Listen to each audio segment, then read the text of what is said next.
और आत्मा का विषय क्या है, जो मुक्ति का विषय क्या है?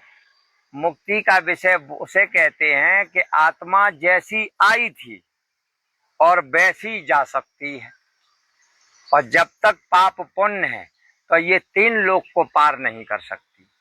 यही मुक्तबंध घेरा लगा हुआ है, और 3 लोक के जब हम पार जाएंगे तभी हम मृत्यु पर विजय पाएंगे, तभी अपने धाम वापस जाएंगे। तो विचार करिए, जब आत्मा संसार में आई तो क्या लेकर आई थी? न पाप और न पुण्य। किस रूप में आई थी? सूक्ष्म रूप में। अब ये इसने शरीर को धारण किया और फिर उससे कर्म किया, तो उससे क्या बना? पाप और पुण्य। ठीक है।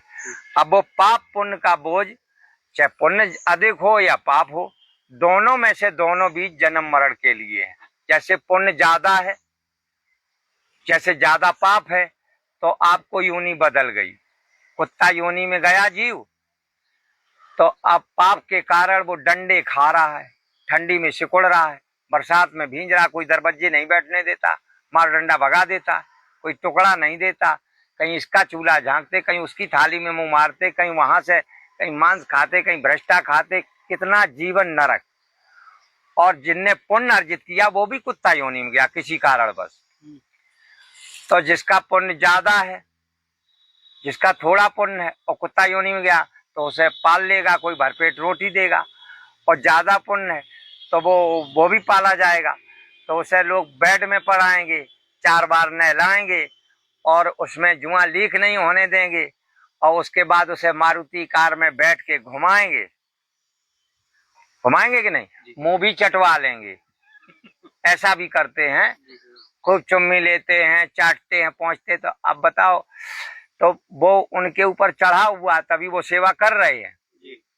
तो विचार करिए कि अब हमें पाप के और पुण्य के फल में पता लगा। अगर घोड़ा बना, अगर पाप किया है तो 10-10 कुंटल ला देगा तांगा में, सारे दिन बोरी में मुंह में चारा खाना पड़ेगा, और पुक पुक सारे दिन रोड में खटपट खटपट लगा रहेगा, खींचेगा, लस्त होगा, पसीना फेंकेगा। और अगर पुण्य किया है तो लोग खरीद के लाएंगे, बढ़िया पालेंगे, बढ़िया सेवा करेंगे, अच्छी घास लाएंगे, चना खिलाएंगे, दाना खिलाएंगे, मालिश करेंगे, नहलाएंगे, धुलाएंगे, सेवा करेंगे, है ना? ऐसे ही ये पाप और पुण्य के हर योनि में फल भोगने पड़ते।